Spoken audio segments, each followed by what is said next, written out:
Hey folks, I'm Father Benjamin Gildas, and I am the Rector of Incarnation Holy Sacrament Episcopal Church in Drexel Hill, Pennsylvania.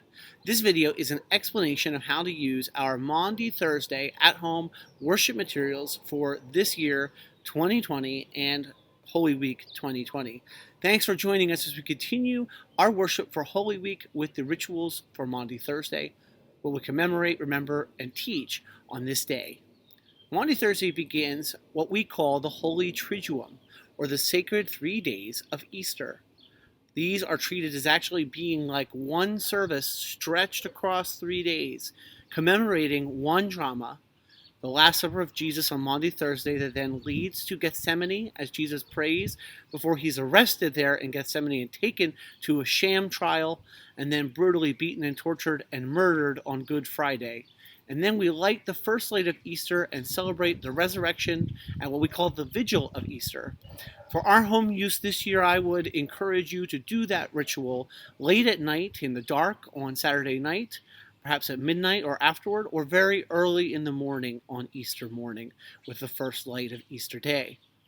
In this video series, in addition to explaining how to use the worship materials for today, we will also talk about the significance of each of these most important days of the Christian calendar.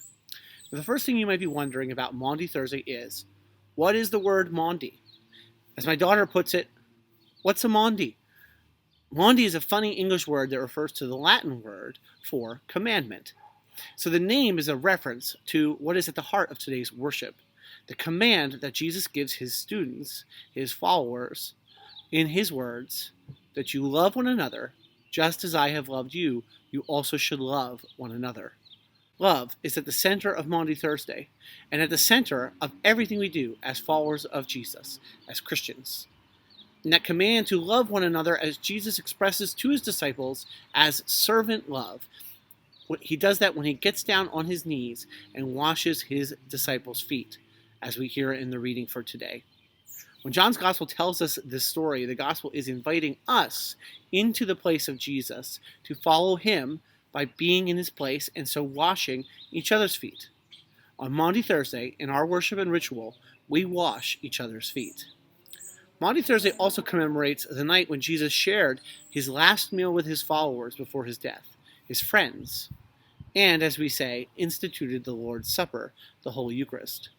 John's Gospel gives us, instead of the words of institution, the deeper meaning of this meal by telling us this foot-washing scene and revealing that the meal, just like all that we do, is sharing in the love of Jesus, abiding in that love, abiding in him, and going out as servants to serve the world in his name.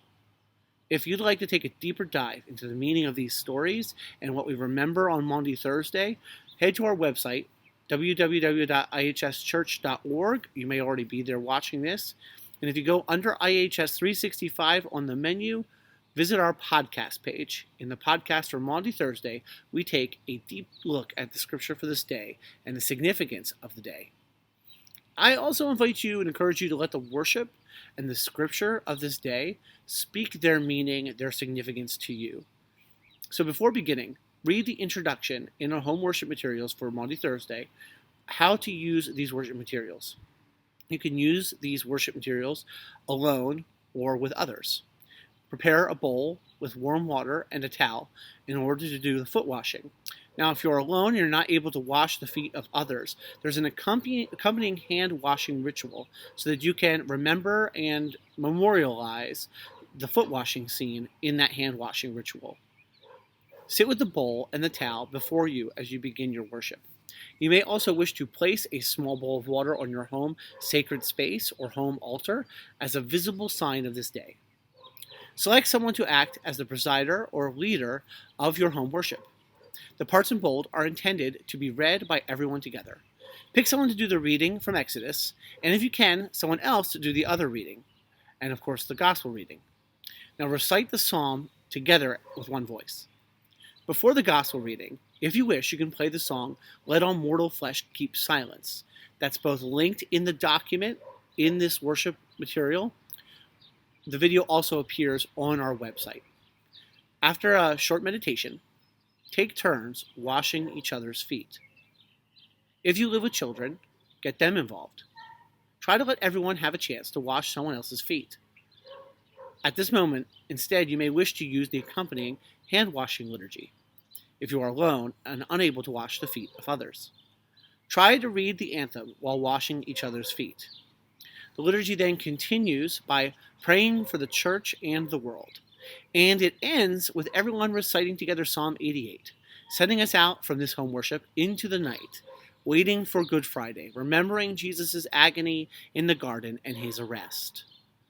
There's a tradition in the church to also pray over the course of the night on Maundy Thursday, as we remember that Jesus' followers were not able to stay awake and pray with him.